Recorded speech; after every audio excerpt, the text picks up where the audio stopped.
Realm presents Orphan Black, The Next Chapter, starring Tatiana Maslany. Episode 2. While Delphine fiddled with the stove, Cosima let her eyes drift around the kitchen. It was the first room they redid when they started renovations on the originally dilapidated house, and it still felt the most like home to Cosima.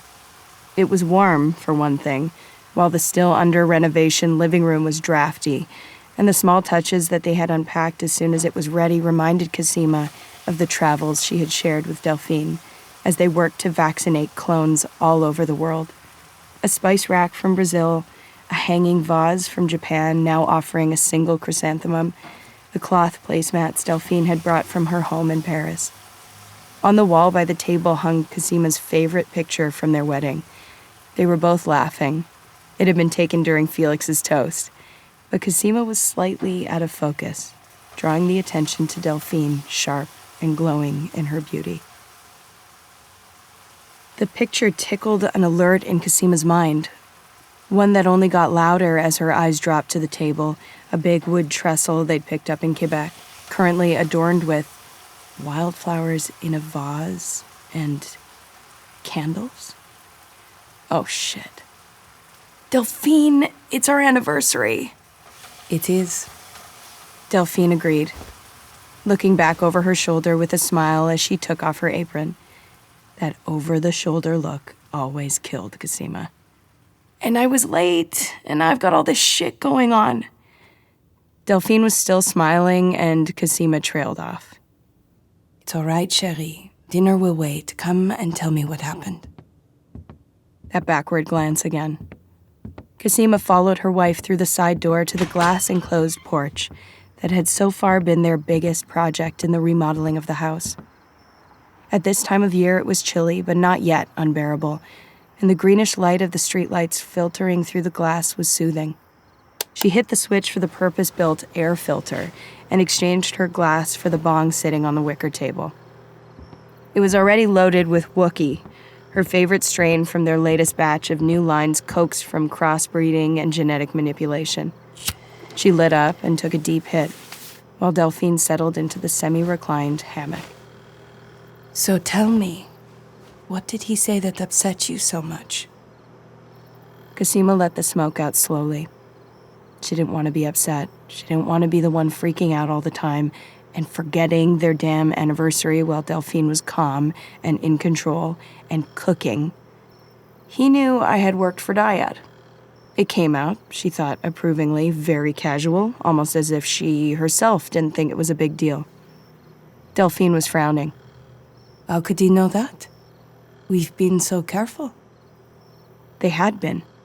Part of the reason Cosima was stuck in this dead-end job she hated was because she had tried to wipe out anything that could connect her in any way to Dyad, Neolution, Brightborn, or clones. She couldn't tell anyone about the vaccine she'd engineered or all the other crazy science she and Delphine had done together in case it led them back to clones, to the fact that she was a clone. Tell me exactly what he said, Delphine said, swaying gently in the hammock. First, he asked why Dyad wasn't on my CV. How did he find out about it? And then he said something about the technology Dyad was working with, but a decade later. Delphine, it's not just the name Dyad. He knows something about what they were working on. The weed was not working, and Cosima was close to panic again. Dyad was working on lots of different genetic technologies. Technologies they were very public about. Delphine said soothingly. She shivered suddenly, and Cosima realized her wife was only wearing a light dress. You must be freezing. Cosima took off her coat and snuggled into the hammock next to Delphine, pulling the coat over both of them. That's better. They swung quietly for a moment. I just keep thinking, Cosima said finally. What if they have someone who worked at Dyad? Maybe someone who's exchanging their secrets for immunity. But if something like that happened, Delphine said, gently turning Cosima's face back to hers, we would have found out long before now. Maybe, Cosima shook her head. Or maybe they've been waiting for the right moment to act. Or Delphine wrapped her arms around her wife. Cosima, it's going to be all right. Cosima nestled into Delphine's arms, trying to feel safe. We can't go back to how it was. Running and hiding and always being afraid. Listen, Delphine said firmly, releasing her to arm's length so she could look Cosima in the eye. I have a meeting with that biothreat group tomorrow. Cosima squinched her nose, leaning out of the embrace. What group? Officially, Delphine was a tenured professor at the University of Toronto, but she was well known as an expert in genetic ethics, and Cosima was sure she spent at least half her working hours on committees, working groups, journal editorial boards, and the other trappings of academic stars. The qu'est-ce que c'est? Task force. You know, the one on security. They invited me so they could say they had a scientific ethicist involved. I can ask them, see if anyone knows what Greet is working on, okay? Of course, she was on a government task force. Cosima quashed the quick dart of jealousy. Interesting jobs like that seemed to fall in Delphine's lap these days. She was happy for her wife, but it was also hard. They had worked together developing the clone vaccine, and Cosima knew most of the time that she was just as much a scientist as Delphine was. But between taking the time off from her degree to implement the vaccination and needing to hide every shred of her connection with Dyad, she would never get the same recognition. Okay, sure, that could be useful. Cosima nodded, slightly hopeful. Delphine always thought about practical solutions, step by step. But of course, if this is a secret project, Sturgis is going to have kept it, secret. Do you know any more about what the project is about? Delphine was playing with Cosima's hair as she rocked the hammock. He said it was responding to a threat. He said something about how things that were meant to be used to help people could be used to hurt instead. Cosima snorted. Guess he missed the intro to scientific ethics class if he's just figuring that out now. Cosima thought back to the rest of the conversation, and her amusement disappeared.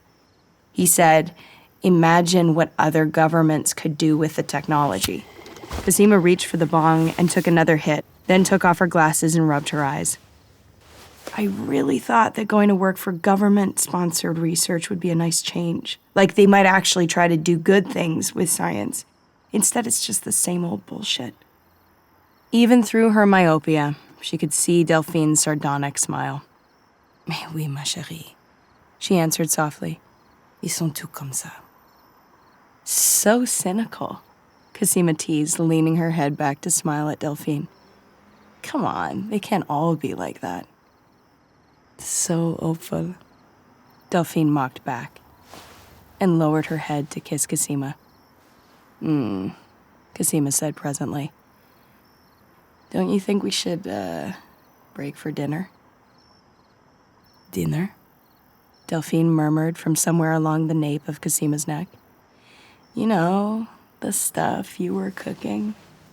Cosima couldn't keep in a decadent laugh as Delphine triggered shivers up and down her spine, but she still hesitated. Charlotte could come up here any minute. And what? She will be shocked? Delphine laughed herself, low and devastating. Besides, she won't. She knows it's our anniversary. In that case, Cosima said, turning over to take the lead. The cake? Delphine bolted up, knocking the hammock a-kilter, and ran for the kitchen. Cosima got up more slowly, running her hand through her short locks and pulling down her shirt. Now that she thought about it, she did smell a faint scent of burning, and by the time she got to the kitchen, Delphine was pulling a round, slightly singed cake out of the oven. It's fine, Cosima said, trying not to giggle. Just slather enough icing on it and no one will know. I wanted it to be so nice. Delphine pouted, then recovered. I suppose we could cut off the burned parts? Totally, Cosima agreed, finally letting herself laugh. I love you. I love you too, Delphine said, her smile resurfacing. She turned and dipped a spoon into the stew, took a taste, and passed it to Cosima. A little cold. I'll reheat. Cosima said. That's, really good. She wondered if she dared mention that it could use more garlic. Delphine could be a little touchy about her cooking. She realized she had left her glass on the porch and instead of going to get it, reached into the cabinet above the sink for a new one and poured in some wine from the bottle on the counter. This tech he was talking about. Delphine turned with a look of exasperation, but was distracted by the wine. That's what I was using for cooking, chérie. Here, drink this one. I'm looking for effectiveness, not quality, Cosima said, but she accepted the replacement and took a sip. As usual, in matters of wine at least, Delphine was right. It did matter. She sighed. I totally should have played along to find out what they're up to. Something horrible, I'm sure, Delphine said, scowling as she sipped her own wine. You were right not to get involved. I don't know. Even though the idea of working with Sturgis now creeped her out, Cosima wasn't sure she liked the idea of not getting involved. If they are doing something horrible, maybe I should be involved. Ignoring it doesn't mean it's not happening. Remembering more of the interview now that she was a little more relaxed, Cosima almost missed Delphine's warning glare. He mentioned my work on genome mapping and gene-based vaccinations. Delphine, I haven't published the vaccination work. How did he know about that? I don't care, Delphine growled, brandishing the wooden spoon. I don't want him mapping your genome. I don't want him anywhere near your genome. Cosima couldn't hold back her smile. She leaned in. You're very protective of my genome. Delphine tried to keep her fierce expression on, but gave in. I am, she whispered.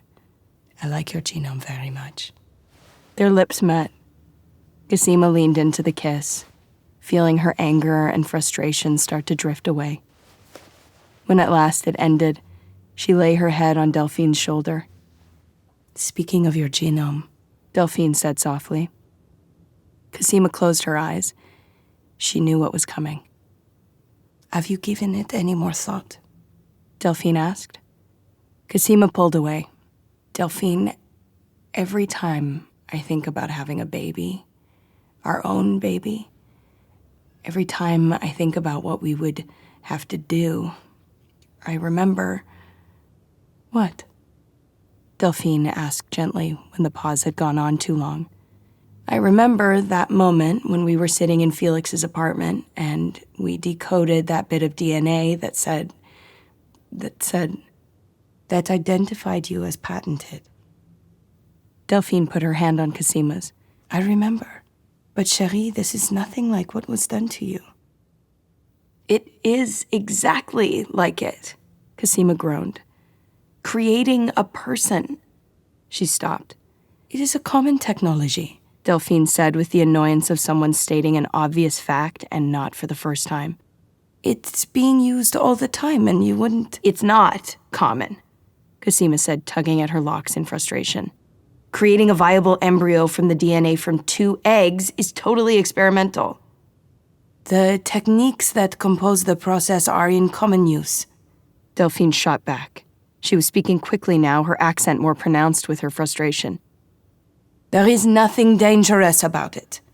And you wouldn't allow anyone to suggest that a person with that origin story were any less than human? Cosima smiled involuntarily. Origin story is a phrase usually used about superheroes, she said. And do you think our child would be anything less than a superhero? Cosima tried to smile again, but that phrase, our child, terrified her. I know you want this, she whispered, but I'm just not sure. It's fine, Delphine said and turned her back on Cosima to set the table. You need time. Cosima opened and closed her mouth. They had been married 7 years tonight, but she wasn't sure more time was going to make any difference to how she felt. Charlotte Bowles was working on a paper, but she couldn't help hearing Cosima and Delphine on the floor above, their footsteps and muffled voices tracing the pattern of their quarrels and reconciliations. It didn't sound like the anniversary dinner was going exactly as planned. Charlotte was staying down here tonight.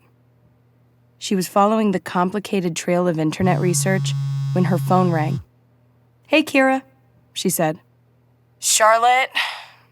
Kira sounded worked up about something.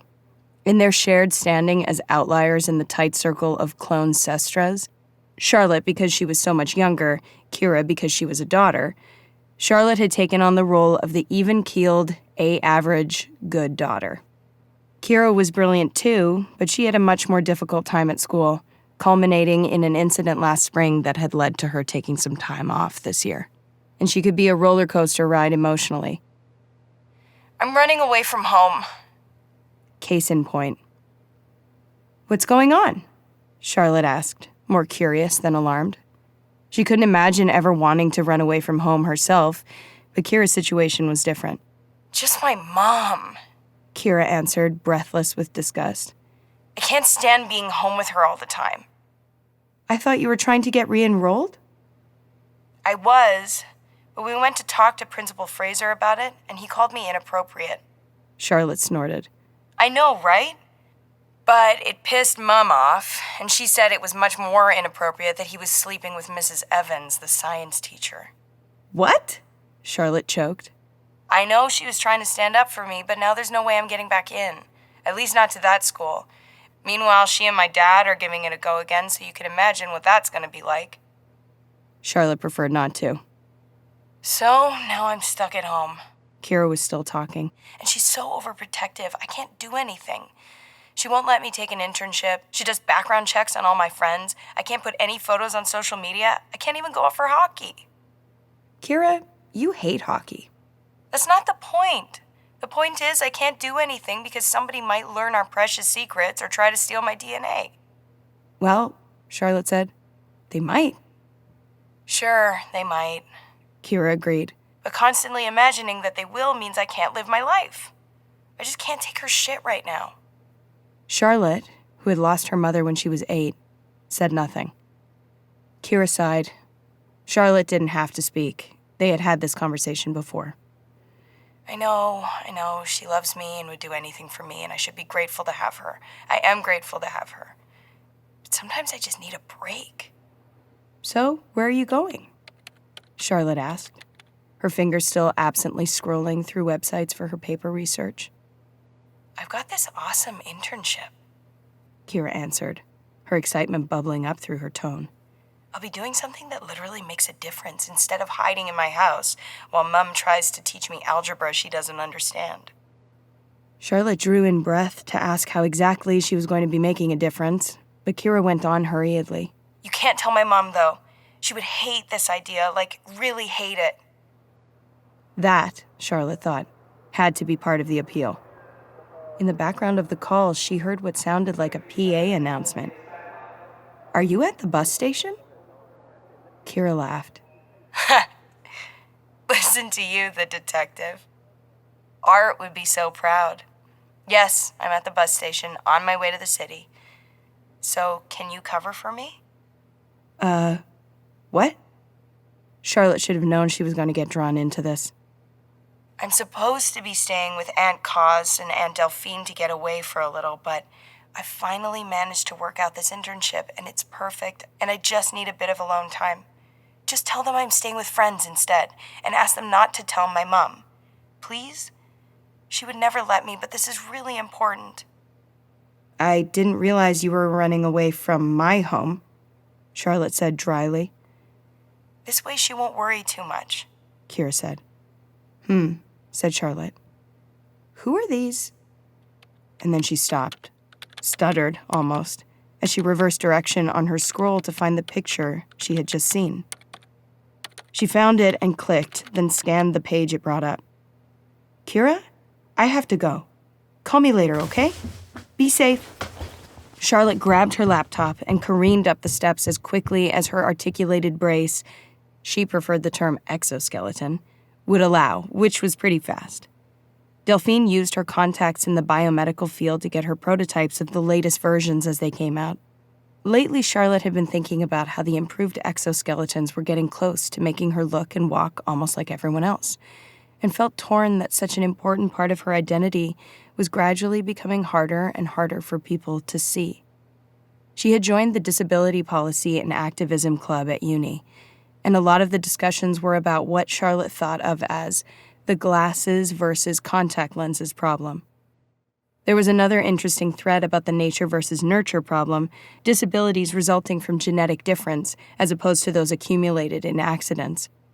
But Charlotte, as a clone 16 years younger than hundreds of her genetic identicals, had an unusual perspective on that one that she had to keep to herself. She burst into the kitchen and skidded to a stop. Cosima was standing to one side, looking out the windows at the dark street while Delphine was setting the table, and the air was singing with tension. Am I interrupting something? No, of course not. Delphine averred. In fact, we were just about to ask you to join us for dinner. Good, Charlotte said, putting her laptop on the table between them. Because you need to see this now. Cosima leaned over to look at Charlotte's laptop. The screen showed a spare-a-dime page for a woman suffering from an undiagnosed disease in Boston. Charlotte, Delphine said, I can understand why you're upset, but this is not uncommon for people living in the U.S. I understand about healthcare in the U.S., Tante Delphine, Charlotte said, managing not to roll her eyes. I'm writing a paper on crowdfunding healthcare costs for my medicine and society class. That's how I found this. Look at the picture. Cosima refocused on the picture in the upper left of the screen. It was a candid shot, shadows falling harshly over the smiling face. But the tingle of recognition was unmistakable. The woman was a clone, an unknown clone who was not on Rachel's Lita list. And she was ill.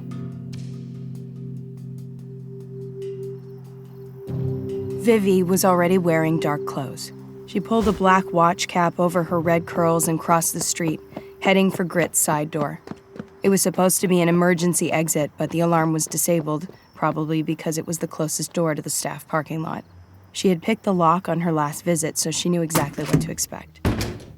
The internal security cordoning off the classified research area was a little trickier, and Vivi froze once on her way through the lab at the sight of a blurred face in the dimness, only to realize it was a warped reflection staring back at her from the panel of a steel refrigerator.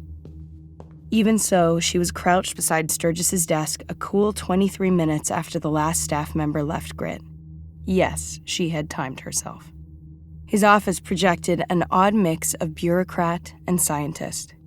Clearly, he did most of his work at the desk, where a computer was under siege by papers and files.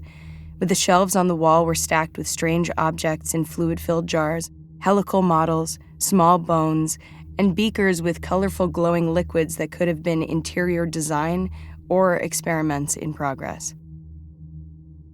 He had what looked like a small but functioning lab in one corner, with an electron microscope, a number of petri dishes and eyedroppers, and even a safety shower. The whole thing served to remind Vivi that she might be dealing with something far outside her usual experience here, so she took the uncharacteristically careful precaution of pulling on a pair of gloves before flipping through his paper files in the light of her tiny over-the-ear flashlight. Her hard drive plus auto hacker, shaped like an earring for easy and unobtrusive transport, was systematically attacking his computer via USB port, copying files as they were unlocked. Vivi's fingers paused, although it took a few seconds for her brain to catch up with what triggered her attention. She flipped back one file and took in the title, Targeting Agent to Genetics. It was probably the agent that caught her eye, but as Vivi skimmed through the document, more phrases leapt out at her. Shortcut genome targeting, viral manipulation, refining delivery system. Vivi had only a general understanding of genetics, but she had seen a lot of weapon systems, and a lot of obfuscating descriptions of weapon systems. This one, the idea of using genetics to target some kind of bioweapon, was particularly terrifying. The possibility of this being an intentional attack was starting to seem more and more likely. Was this how they had attacked the agent's family so precisely? What exactly had the disease done to them?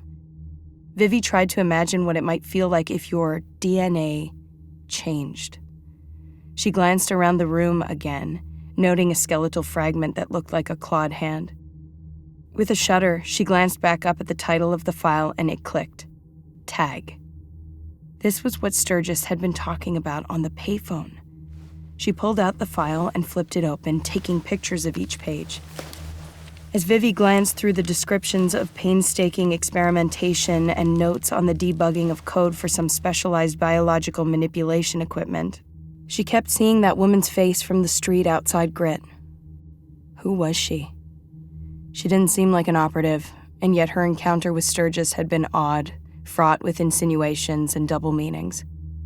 Vivi had a rule about not obstructing her hearing during an operation, but she slipped one earbud in anyway and replayed the conversation as her fingers kept running through the files. She would swear Niehaus and Sturgis weren't in cahoots. Niehaus had been shocked, maybe frightened by whatever Sturgis was trying to suggest. What was dyad? Unwillingly, Vivi replayed that glimpse of her face again. Her eyes like Vivi's, if Vivi wore that much eyeliner. Her nose like Vivi's, if hers hadn't been broken that time in Bukhara.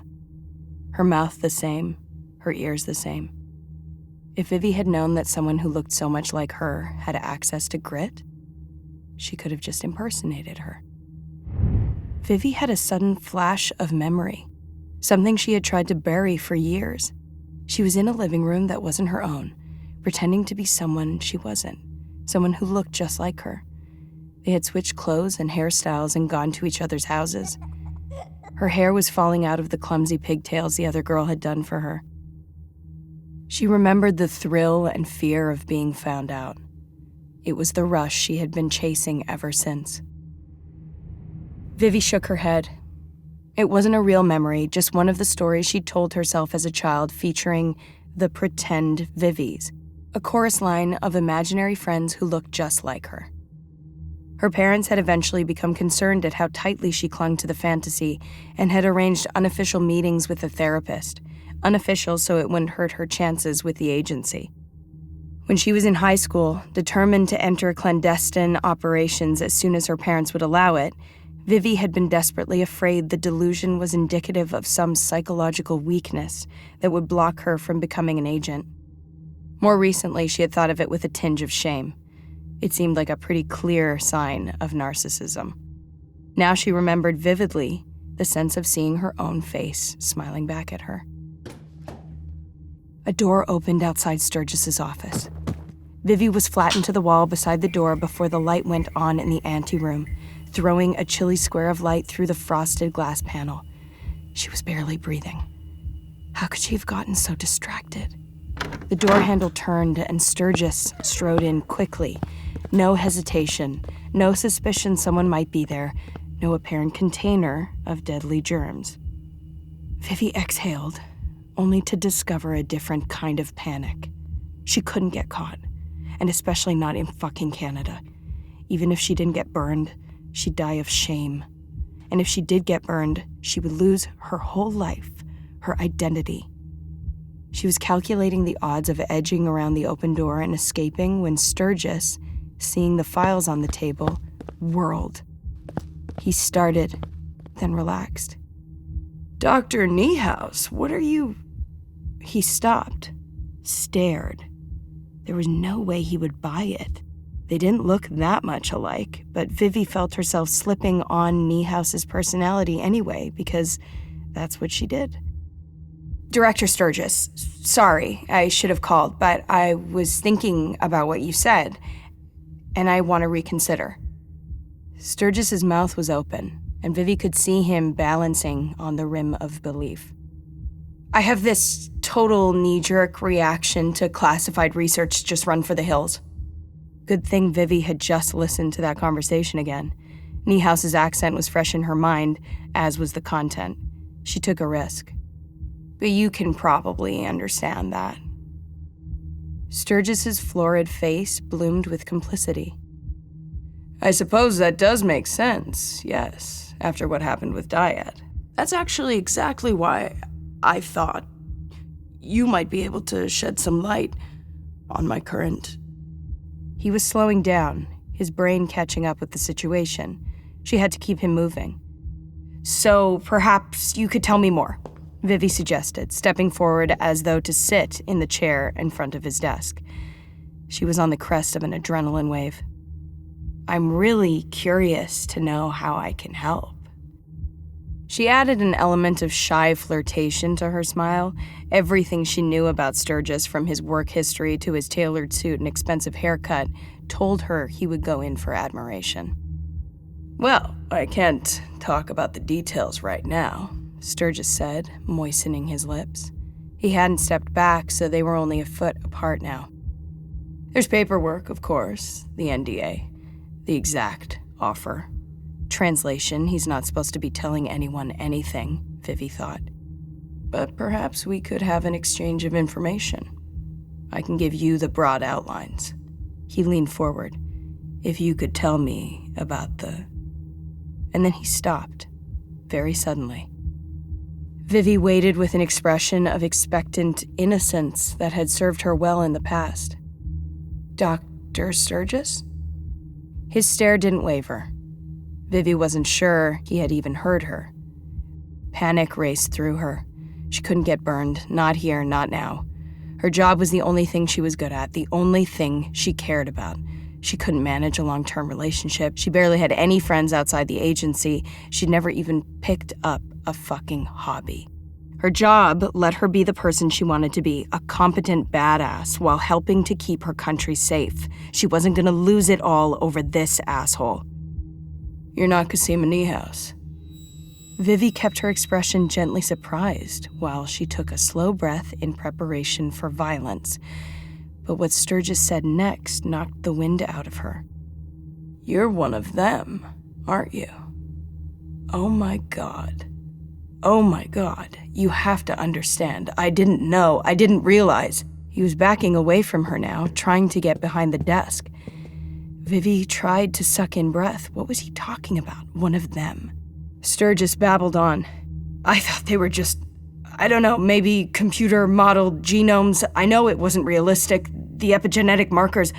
I suppose I saw what I wanted to see. I was so desperate to test the technology. You understand, this could be something really positive, really important, but Davis told me. Vivi was following him, step by cautious step. Sturgis kept babbling. You really look just like her. I suppose that makes sense. He giggled in a truly terrifying way, and Vivi closed the distance until she was in reach of him. Incredible. Just incredible.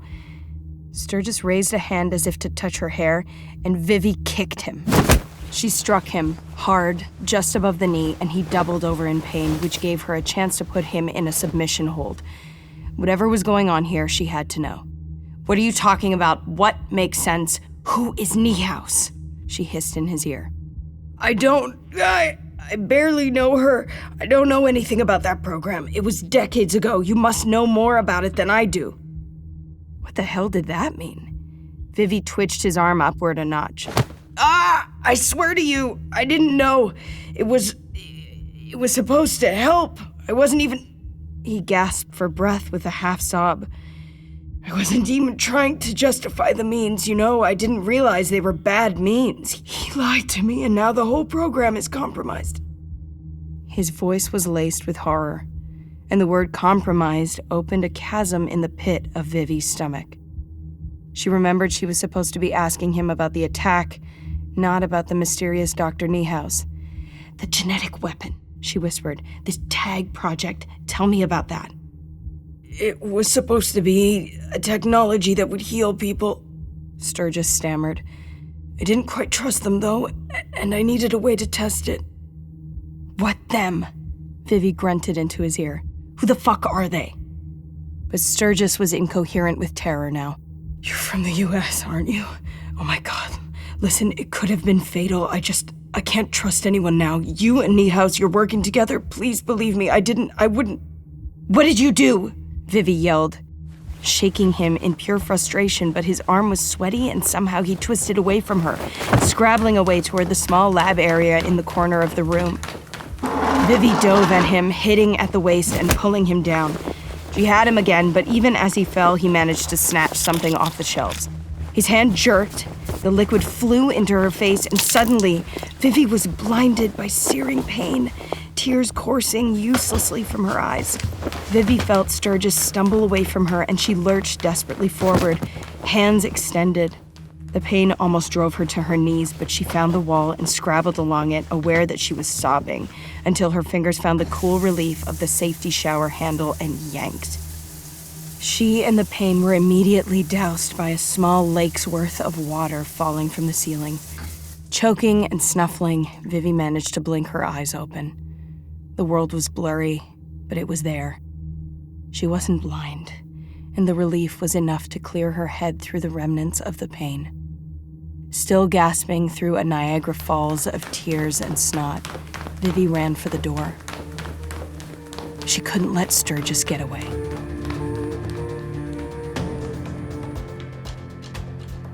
Cosima was pacing, dinner forgotten. I knew we should have gone public. This was what she had feared for years, and it had come true.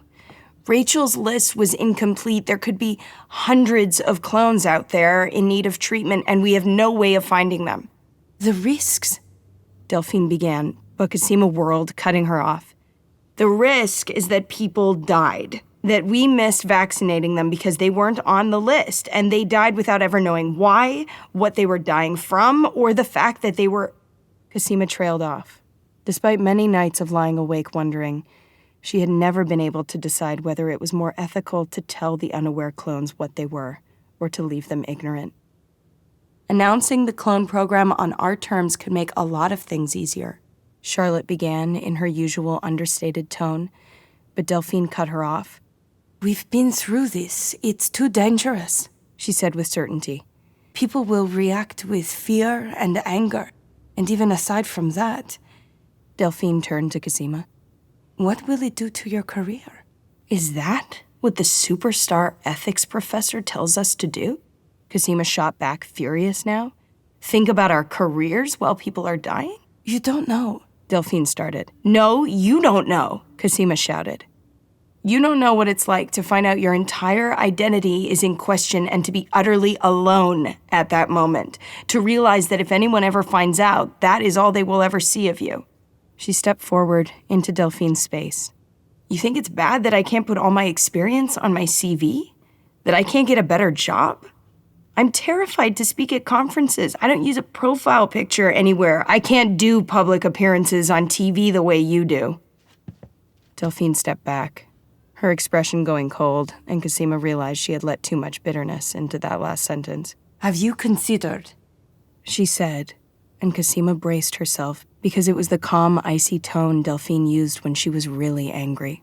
That maybe you want people to know about clones because fighting Dyad was more exciting than your life is now? That's not... The life, I might add, which you once told me was everything you ever wanted. That's unfair. Stung, Cosima tried to find a way to answer. Just because I hate having to hide my identity and what that means for my career doesn't mean I don't love our life and... you. No, it's about the women who are sick, and I'm here sipping Merlot and doing nothing. You did do something, Delphine snapped. She sighed and continued in a softer tone. You beat it, Cosima. We beat it together. And we helped everyone we could find. 249 women, Cosima. We saved them together. And that's a burgundy. We should have helped everyone, Cosima said. But she couldn't make herself yell it. Her attention caught on Charlotte, pressed up against a wall as if she wished she could disappear back into the basement. And now this woman is going through it, and she's all alone. Cosima could feel her eyes and nose leaking embarrassingly and rubbed the back of her hand across her face. You can't blame yourself, Delphine went on. She reached out to cup Cosima's face. I know this is a stressful time for you. I know you're unhappy at work. Cosima shook her head, looking away. But you have to see that there are risks both ways. If you go public, you won't be able to control what happens. This situation, it makes people very angry or greedy or frightened. I know that. Delphine put her hand on her belly, a reminder of the scar from when she was shot. None of you would be safe. She went on, addressing Charlotte now. Everyone's identity will be public whether they like it or not. We could have at least told all the clones we vaccinated, Cosima said. Explained to them what we were doing, what they are. But she hadn't been sure then, and she wasn't really sure now. That wouldn't have helped this one unknown clone, chérie. Delphine pointed out gently. But who knows how many more could be out there? Cosima couldn't stand this idea of women suffering, maybe dying, while she held the cure and did nothing. We can try facial recognition scans, Charlotte said eagerly. I can set up a program to search on social media. Perhaps there is a way I can use my contacts in the medical field, Delphine said. She rubbed Cosima's back. It's going to be okay. We'll find a way, we always do. Cosima managed a small smile. I'm sorry I freaked out. It's just, this is exactly what I was afraid of. I know, chérie. Delphine tugged Cosima into another embrace. Hey, Charlotte said suddenly, too excited to wait for her aunts to untangle themselves. Look at this. Cosima and Delphine leaned over her shoulder. Cosima focused on the name. Dana Emmett.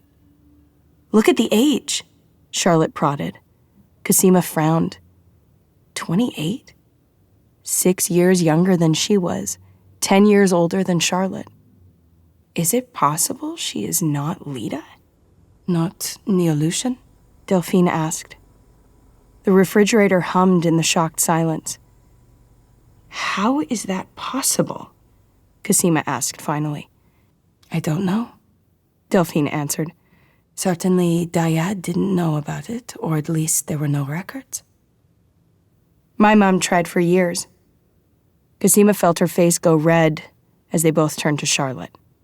She was so quiet, so well-adjusted, so at home with art and with them that it was easy to forget about her dyad childhood with Marion Bowles. She finally managed with me, Charlotte went on. But maybe somebody else got it right sooner. Cosima kept her gaze locked on Charlotte's face so it wouldn't drift down to where Charlotte was absently tugging at her leg brace. So, what are you saying? Someone was trying to replicate the Duncans' work outside of Dyad? Maybe, Charlotte offered hopefully. There could be another generation. Maybe whoever managed it also did further tweaks, and the illness... Shit, Cosima burst out. Speaking of generations, Kira was supposed to be here by now. Kira is coming, Delphine asked. Cosima waved her hands in apology. Sarah just called me as I was leaving Grit, and then with everything else, I forgot. But she should have gotten here by now. Cosima pulled out her phone.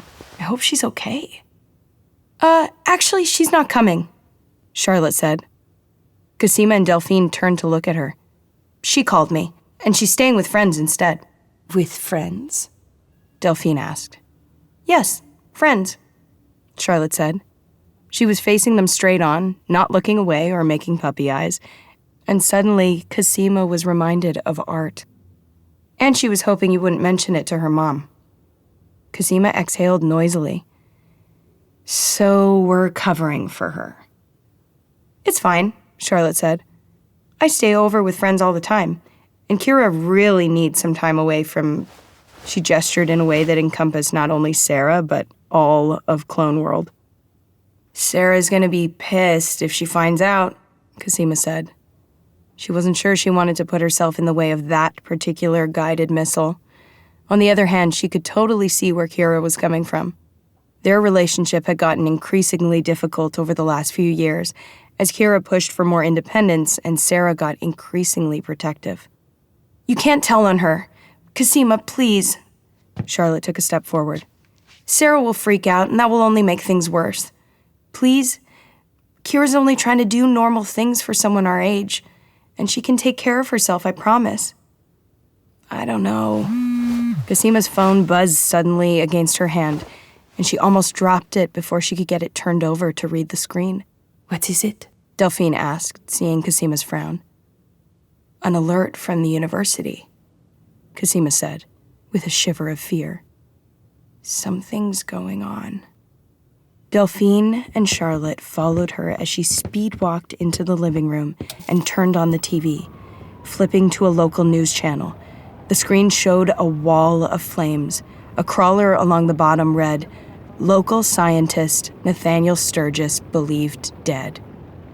Grit just blew up.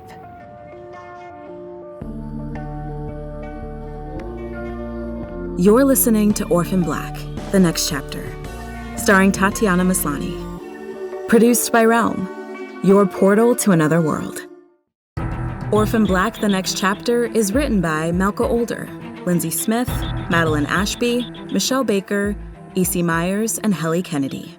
Produced by Marco Palmieri and executive produced by Molly Barton, Julian Yap, David Fortier, Ivan Shebeg, and Carrie Appleyard.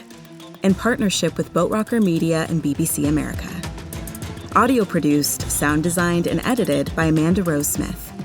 Based on the television series Orphan Black, produced by Temple Street, a division of Boat Rocker Studios. The theme music is by Two Fingers.